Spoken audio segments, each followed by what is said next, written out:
निरंतर ज्योतिष संबंधी जानकारी पाने के लिए इस चैनल को लाइक करें, सब्सक्राइब करें और शेयर भी करें।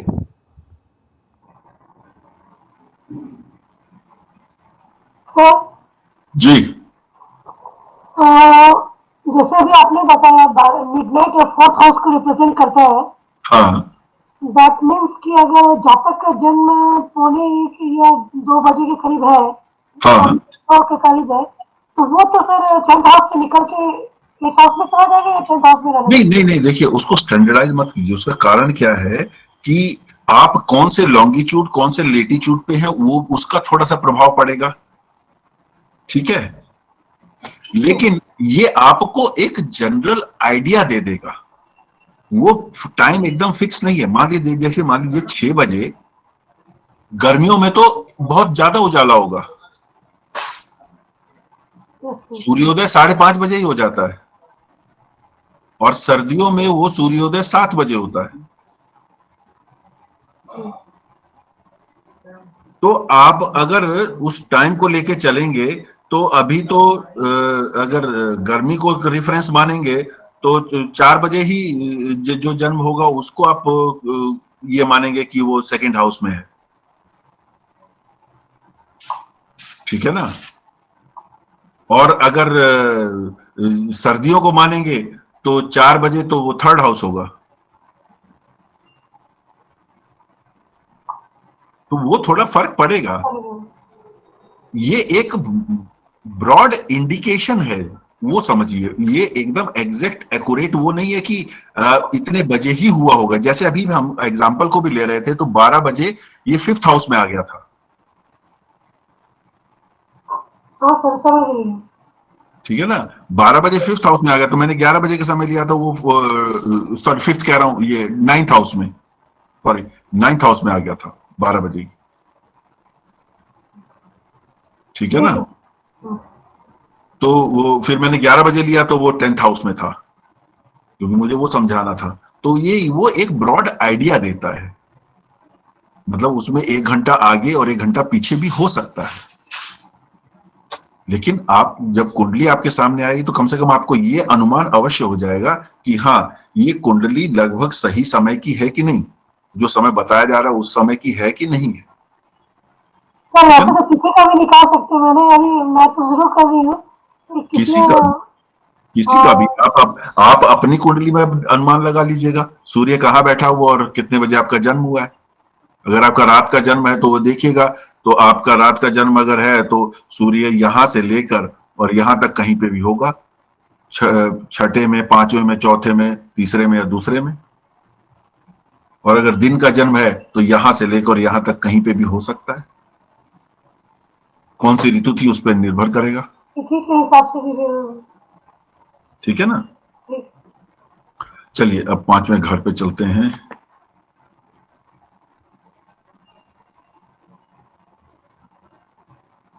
प्रथम, द्वितीय, तृतीय, चतुर्थ और पंचम। अब ये इसका पणफर भाव है, ये हम जानते ही हैं। ये केंद्र का से जो अगला होता है ये केंद्र भाव है, ये पणफर है।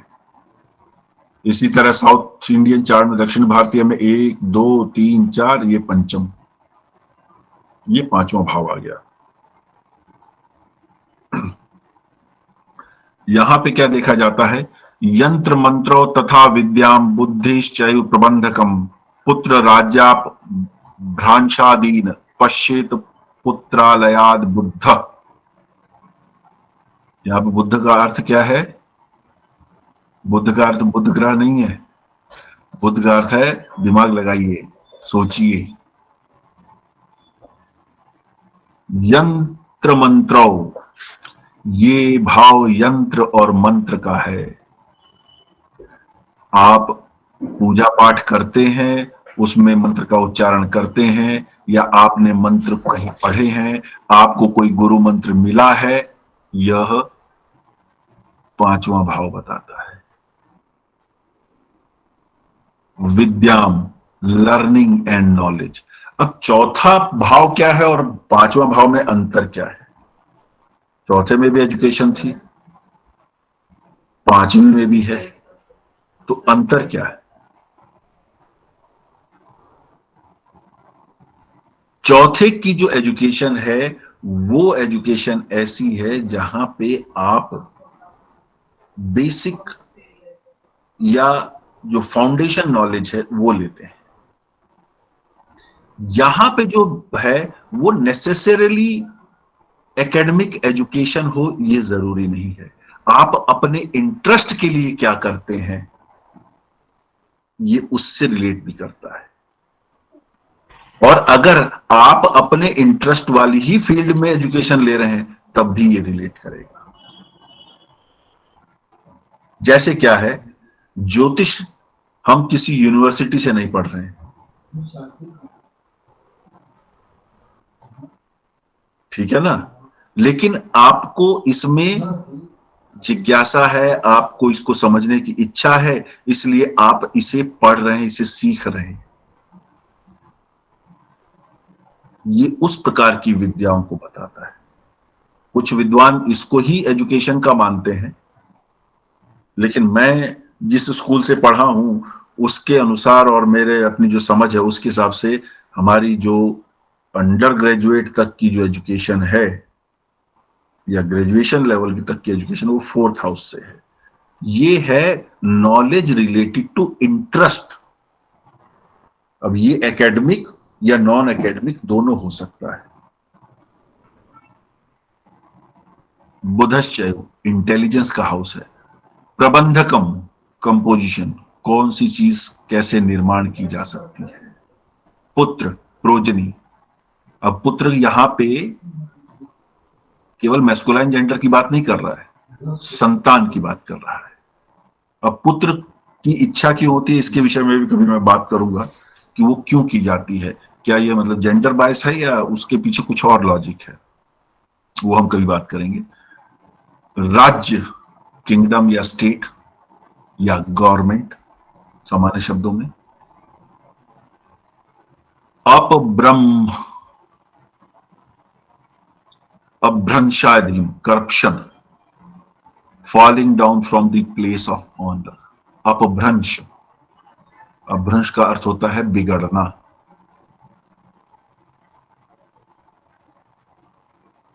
पश्चेत, पुत्रालयाद, फिफ्थ हाउस, पांचवें घर से संतान को देखा जाता है, पुत्र इत्यादि को देखा जाता है। करप्शन को या falling from the place of honour. अब इसको हम विस्तार से समझते हैं। टाइप, धर्म भाव है, त्रिकोण भाव है और पनफर भाव भी है। ये धर्म त्रिकोण है, ये त्रिकोण भी है, पहला पांचवा नौवां, यानी कि ये फायर ट्रिप्लिसिटी का दूसरा घर है। पर्पस क्या है, प्रोक्रिएशन। ये जीवन को आगे बढ़ाने के लिए, पृथ्वी पर जीवन को आगे बढ़ाने के लिए या कुछ नया निर्माण करने के लिए जो भी विचार, जो भी कार्य होते हैं वो पंचम भाव से देखे जाते हैं। प्रोक्रिएशन, संतान उत्पत्ति भी उसी का हिस्सा है, इसलिए इसको संतान भाव भी कहा जाता है। घर में जो रसोई है या रसोई का जो स्थान है वो पंचम भाव से देखा जाता है।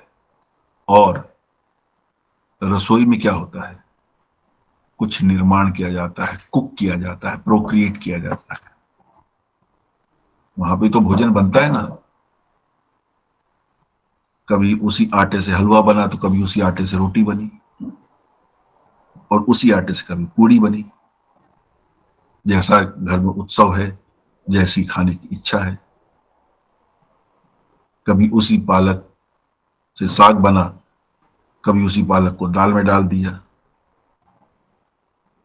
आदि इत्यादि। ये सब प्रोक्रिएशंस हैं, एडेड विद इमेजिनेशन। अब आज चलते हैं आगे, बॉडी पार्ट। अब यहां पे आ गया हार्ट। अब हार्ट फोर्थ में भी था, हार्ट यहां पे भी हम पढ़ रहे हैं। ये जो हार्ट है, ये हार्ट स्ट्रक्चर के सेंस में है, जो दिल के मामले होते हैं उसके सेंस में। वहां पे वो बॉडी के अंदर फ्लूइड फ्लो कराने वाला हार्ट था, यहां पे दिल को संभालने वाला जो मामला है वो वाला हार्ट है। दिल दुखता है, दिल में प्रसन्नता है, ये वो वाला हार्ट है। उस कंटेक्स्ट में हम इसको समझेंगे। स्पाइन, रीढ़ की हड्डी, आत्म तेज और आत्मा। आत्मा का घर है ये पांचवा।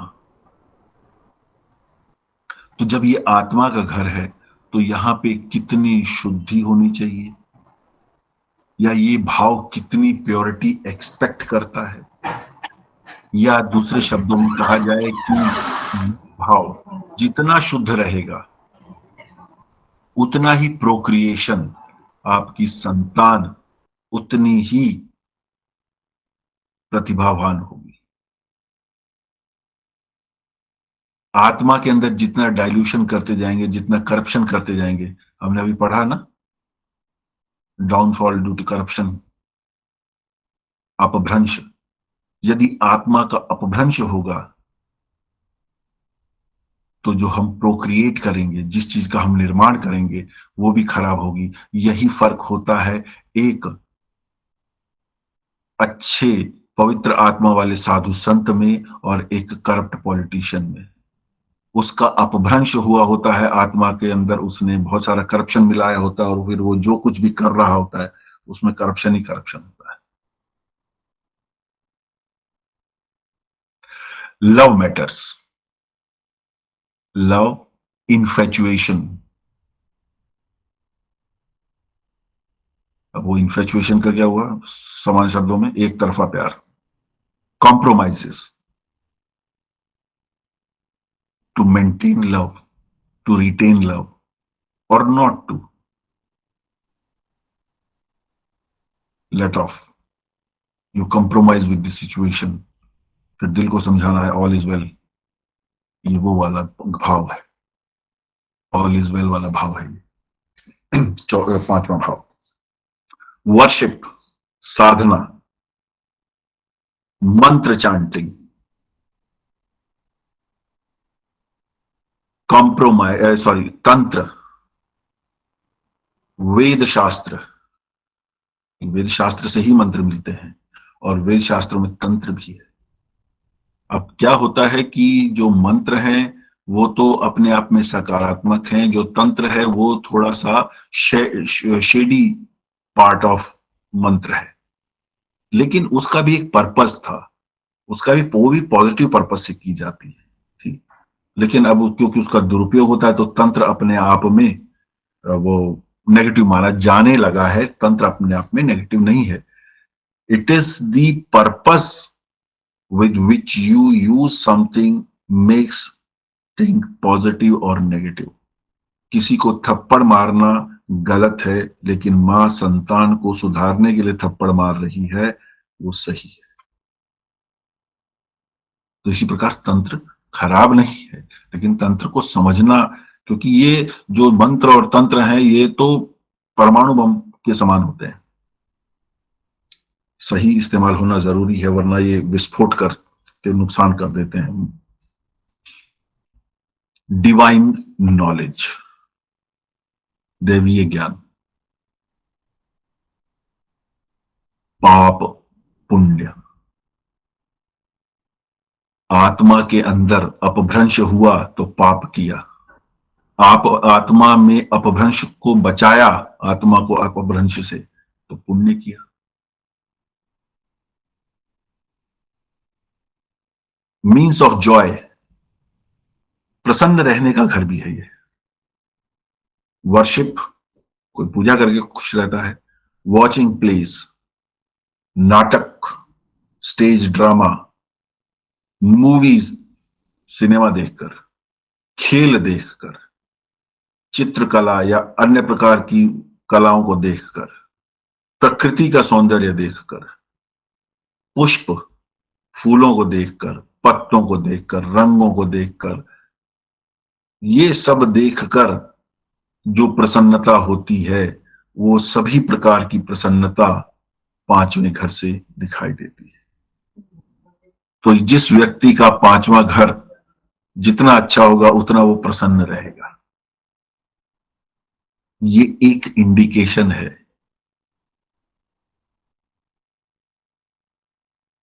स्पेकुलेशन, स्पेकुलेशन का मतलब जहां पे हम अनुमान पे कार्य कर रहे हैं, जैसे जुआ, शेयर बाजार, सट्टा, share market, playing cards, gambling of various types and success daring. अब ये हाउस बताता है इन सब में आपकी सक्सेस कितनी है। फोर्थ हाउस बताता था failure, loss due to speculation. Sir इसको लॉटरी भी आता है क्या? लॉटरी भी आएगा, वो भी स्पेकुलेशन है। Club and bars where gambling takes place, casino जिसको बोलते हैं, वो भी स्पेकुलेशन ही है। कसिनो, आप एक नंबर मतलब खेलने वाला एक नंबर सेलेक्ट करता है, वो आ जाता है तो ठीक है, नहीं आता तो नुकसान है। किसी का जैकपॉट लग जाता है तो वो पांचवा घर एक रोल दिखाता है उस जैकपॉट में। तो स्पेकुलेशन जितनी भी तरह की है वो सब पांचवें घर से दिखती है। Entertainment, all type of movies, plays, dance floors, toys, perfume, जिससे भी आपका मन प्रसन्न हो रहा है, वो सब प्रकार के एंटरटेनमेंट पांचवें घर से देखे जाते हैं।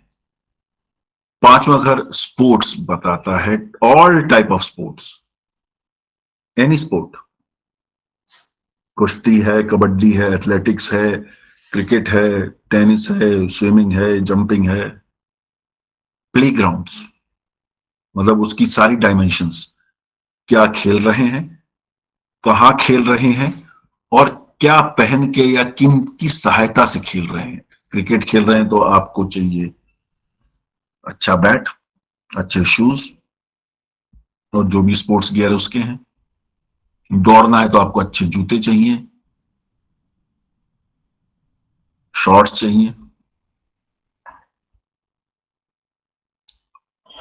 तो इस तरह ये स्पोर्ट्स फिफ्थ हाउस से रिलेट होता है। Children, children, love from children and health of children.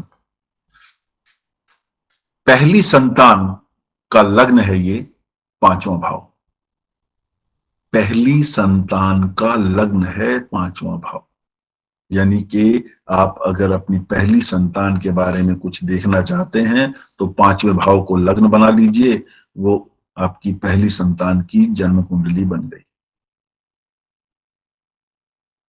उससे सब कुछ पता लग जाएगा उसके बारे में।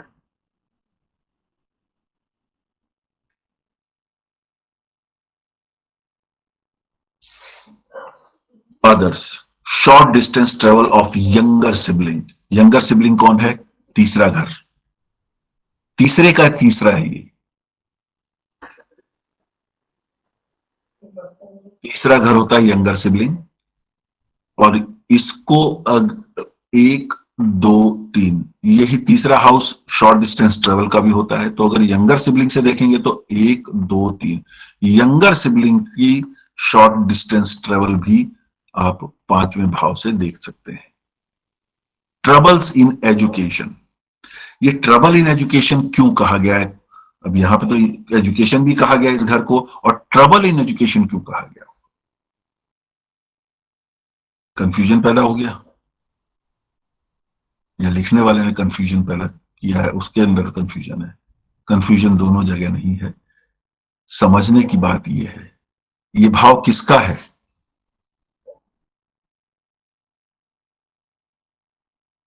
समझ में आ रहा है? और ये जब होता है तो पढ़ाई का नुकसान होता है कि नहीं होता है?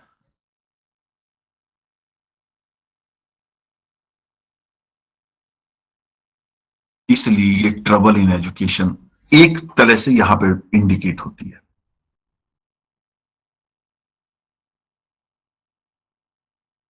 फिर वो ट्रबल प्रॉब्लम इन एजुकेशन वही मदर्स वेल्थ। क्यों? क्योंकि फोर्थ हाउस मदर का है और ये फोर्थ से सेकंड है, सेकंड हाउस उसकी वेल्थ हो गई, ये मदर की वेल्थ का हाउस भी। क्रिएटिविटी, जहां पे भी आप स्पेकुलेशन, इमेजिनेशन, इंटरेस्ट की बात करेंगे वहां क्रिएटिविटी आएगी। तो क्रिएटिव आर्ट जो हुआ, ये किसी भी काम में जितना कोई व्यक्ति क्रिएटिविटी लाता है, इसका मतलब उसका फिफ्थ हाउस बहुत स्ट्रांगली प्ले करता है।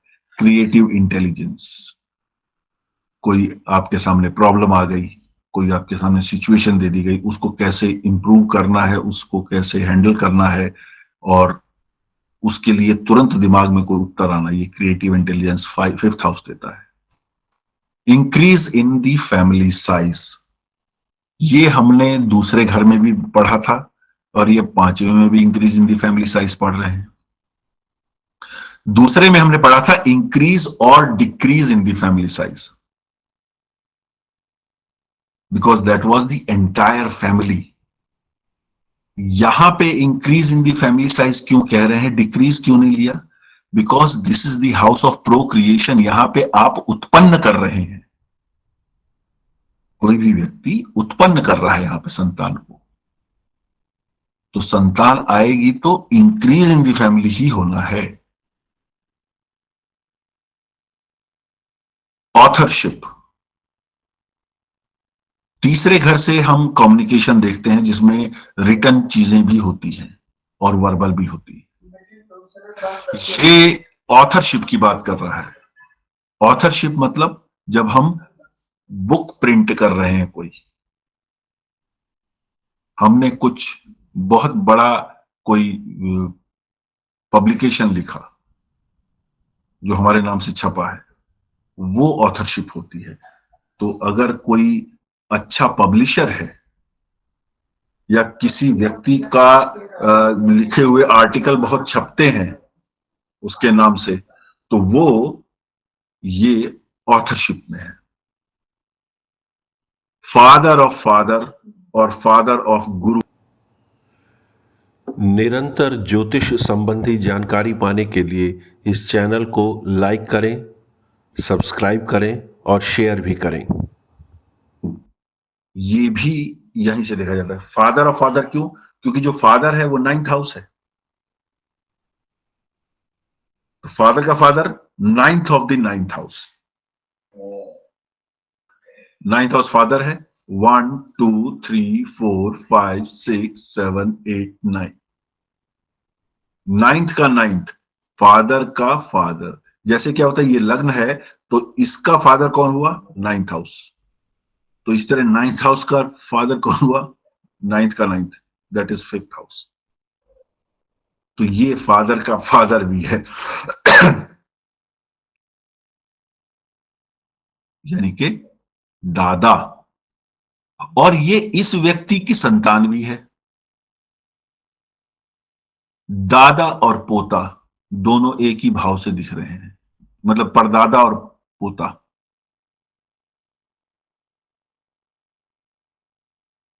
इसीलिए वंश के गुण संतान में आते हैं, यहां के गुण यहां इस तरह ट्रांसफर होते हैं। इसीलिए कहावत है कि दादा के गुण पोते में आते हैं। इसका संतान है और इसका पिता है, यानी कि इसका दादा, इस व्यक्ति का दादा भी यहीं पे है, इस व्यक्ति की संतान भी इसी भाव से दिख रही है। तो दादा और पोता, व्यक्ति का दादा और व्यक्ति की संतान दोनों पांचों भाव से देखी जा रही है। This tells the relationship of a person. वंश कैसे चलता है, वंश का संबंध कहां से है, ऐसे बनता है वो वंश का संबंध।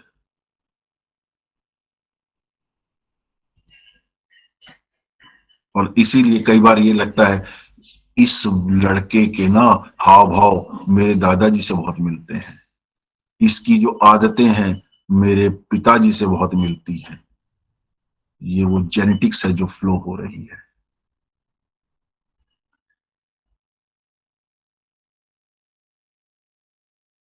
लग्न ऑफ चाइल्ड, ये मैंने आपको बता ही दिया है कि ये पहली संतान का लग्न है। एल्डर ब्रदर ऑफ स्पाउस और बिजनेस पार्टनर या स्पाउस का बड़ा भाई, क्योंकि यहां से ये 11वां भाव है। 1 2 3 4 5 6 7 8 9 10 11, 11th हाउस है। तो स्पाउस का 11th हाउस यानी कि या तो इसका फ्रेंड या इसका एल्डर ब्रदर, वो आपको 5वें घर से पता लग जाएगा। सेकंड यंगर सिबलिंग, अभी ये किसी का प्रश्न था, हाँ विमल जी का था ना ये प्रश्न कि अगर एक से अधिक है यंगर सिबलिंग, तो ये second younger sibling sibling 5th house से आएगा, क्योंकि ये थर्ड का थर्ड है। अगर एक और है तो वो 7th से आएगा, क्योंकि वो 5th 6th 7th, 5th का थर्ड। गवर्नमेंट में गवर्नमेंट अथॉरिटी, गवर्नमेंट रिलेटेड जो चीजें हो जाएंगी वो 5वें हाउस से आ जाएंगी, अथॉरिटी से रिलेटेड। ऑकल्ट, अभी मैं शुरू में भी बोल रहा था, पहले भी मैंने बोला कि 8th हाउस ऑकल्ट का है, ज्योतिष ऑकल्ट का सब्जेक्ट है, इसलिए हम 8th हाउस के सब्जेक्ट को कर रहे हैं। तो ये 5वां ऑकल्ट कैसे हो गया?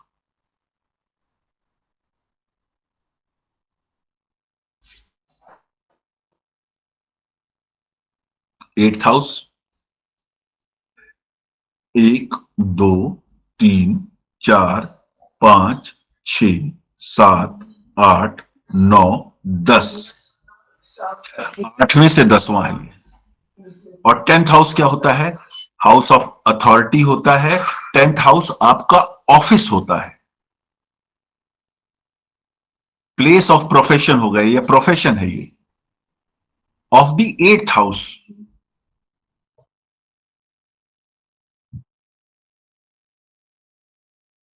ऑकल्ट का ऑफिस है वो,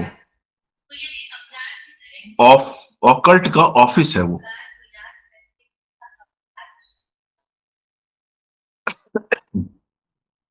ऑकल्ट का ऑफिस है 5th हाउस, इसलिए वहां पर वो काम कर रहा है ऑकल्ट।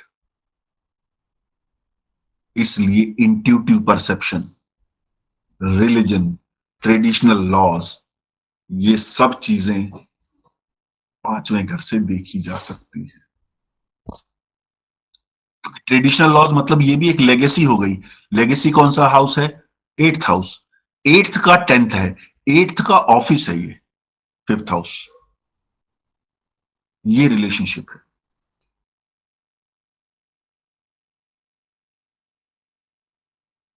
कुछ और है इनमें, अभी देख लेते हैं। प्रोजनी, ये तो हमने देख ही लिया, क्योंकि ये प्रोक्रिएशन है। अब देखिए यहां पे प्रोक्रिएशन को केवल हम अपनी संतान या ऑफस्प्रिंग के कंटेक्स्ट में ही ना लें, वो तो है ही, उसके अलावा whatever comes to your mind, इसीलिए स्पेकुलेशन भी इसी से जुड़ी हुई है। आप क्या कल्पना कर सकते हैं, क्या क्रिएट कर सकते हैं इमेजिनेशन के through, design, formulas, creative art, fun, movie. अब मूवीज में कितनी क्रिएटिव इमेजिनेशन होती है, मारा घूसा, और वो जो जिसको मारा घूसा वो हवा में उड़ने लग गया, हमें भी देखने बहुत अच्छा लगता है, वाह हीरो शक्तिशाली है। किसी भी तरह की क्रिएशन, फिजिकल और मेंटल, वो सब आ जाएगी इसमें।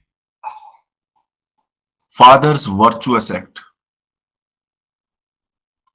पिता के पराक्रम संबंधी जो कार्य हुए होंगे वो भी इस भाव से देखे जा सकते हैं, क्योंकि ये उनके संघर्ष का भाव है। 8th हाउस नहीं, ये तो 9th का 10th है, वर्चुअस एक्ट, यस, 9th का 10th है।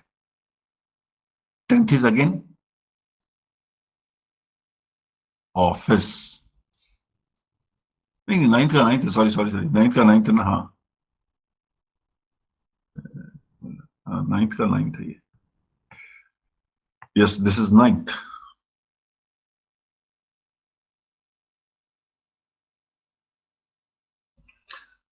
अब नाइन्थ हाउस किस चीज का होता है, अब नाइन्थ को पढ़ेंगे जब हम तो और क्लियरिटी आ जाएगी। पर क्या होता है, ये अपनी जो इनहेरिटेंस तो नहीं बोलेंगे यहां पे, इसको बोलेंगे जो हमारे पूर्वजों की जो किए हुए कृत्य हैं उनको संभालने के लिए जो कार्य किया जा रहा है, क्योंकि नाइन्थ हाउस हमारे पूर्वजों का ही है, पिता का भी है और पूर्वजों का भी है।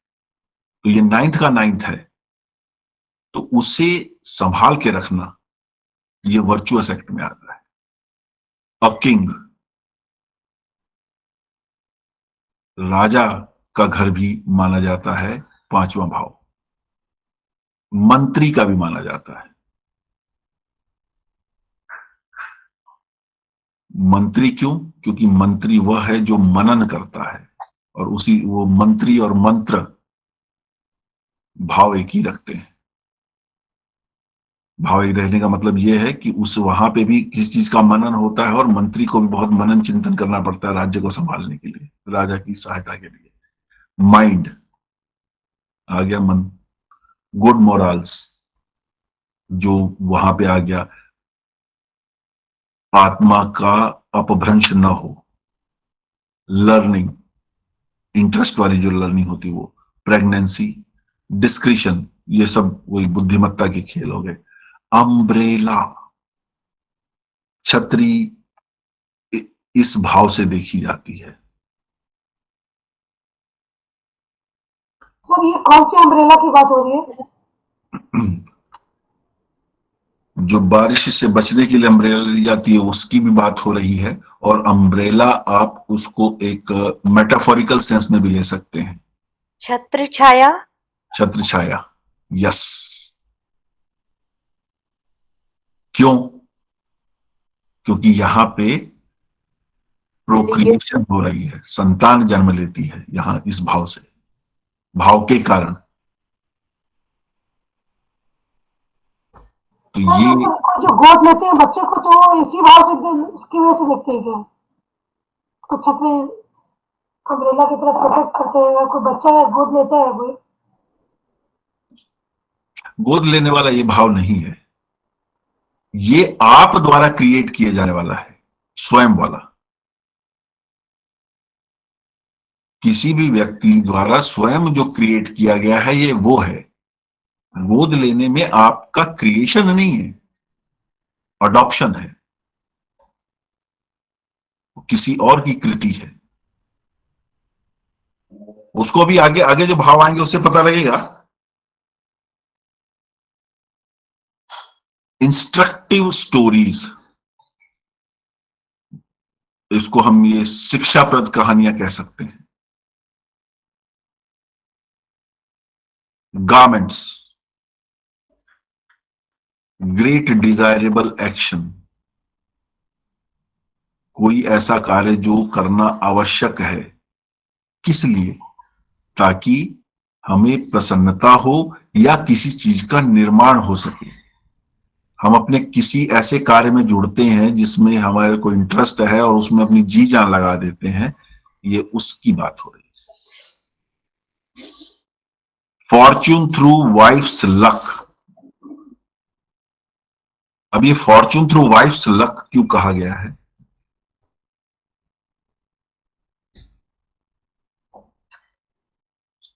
वाइफ का लक क्या हुआ?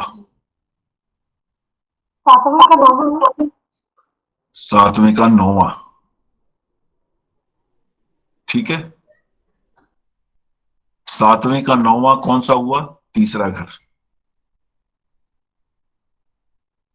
और ये है सातवें से 11वां। 11वां घर किसका होता है? गेन का। तो ये भाग्य का, पत्नी के भाग्य का पराक्रम है, इसलिए इसको फॉर्च्यून थ्रू वाइफ्स लक बोला है। लियाजन विद कर्टिजन्स, अब राजा का घर है ये, मंत्री का है तो मंत्रणा भी होगी।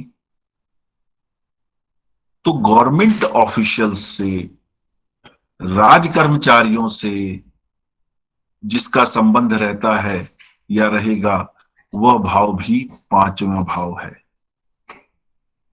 या ये कहिए कि राज्य सरकार से संबंध दिखाने वाला जो भाव रहेगा वो पांचवा रहेगा। जितने भी एडमिनिस्ट्रेटिव सर्विसेज में लोग हैं उसमें कहीं न कहीं पांचवा भाव महत्वपूर्ण रोल प्ले करता है। यदि आपकी जानकारी में कोई है और उनके एग्जाम्पल हो तो उनको रख लीजिएगा, अगर उनकी कुंडली के बारे में आपको कुछ ज्ञान है तो मतलब वहां सन होना जरूरी है। अगर फिफ्थ लॉर्ड सन नहीं है तो फिर उसकी प्लेसमेंट यही, क्योंकि सरकारी आई थिंक क्या सन से रिलेटेड है। काल पुरुष की कुंडली में सन से रिलेटेड है, ये कह सकते हैं ओके। डायरेक्टली, ठीक है। लेकिन क्या होता है कि अगर मान लीजिए ये काल पुरुष की कुंडली नहीं है तो वहां तो लियो साइन नहीं होगा, तो सन तो डायरेक्टली उसका लॉर्ड नहीं बना, ठीक है ना। हाँ। तब आप क्या देखेंगे, पहले उसके हाउस के लॉर्ड को देखना पड़ेगा। हाउस लॉर्ड पहले, उससे पहले ये भी देखना पड़ेगा कि वहां कोई प्लैनेट तो नहीं बैठा, वो कहीं कनेक्ट तो नहीं हो रहा है सन से। ओके। वो नहीं बैठा है तो फिर हाउस लॉर्ड कहाँ बैठा है, वो किसी तरह कनेक्ट तो नहीं हो रहा है ठीक है। बाय कंजंक्शन या एस्पेक्ट या थ्रू नक्षत्र, हाँ जी। ठीक है ना। तो ये चीजें मतलब देखने योग्य होती हैं। मतलब अगर ऐसा कोई एग्जांपल है तो वो रखा जा सकता है, हम इसको भी देखेंगे। है एक। है तो ठीक है, नोट करके रखिए। प्रोफंडिटी, प्रोफंडिटी तो आप किसी की भी कोई गहन चिंतन किसी का भी करेंगे, अब वही बात है कि ये हाउस आपके इमेजिनेशन का है, कितना डीप आप इमेजिनेशन कर पाएंगे उतना आप क्रिएटिव हो सकते हैं, उतना इमेजिनेटिव हो सकते हैं, या उतना आप दाव लगा सकते हैं। इसलिए प्रोफंडिटी उस सेंस में आ गया। फर्मनेस, गवर्नमेंट है तो गवर्नमेंट का कोई भी स्टैंड होगा वो फर्म होता है, तो उससे ये डिराइव किया जा सकता है कि ये हाउस फर्मनेस को दिखाता है। दूसरी बात ये कि जिस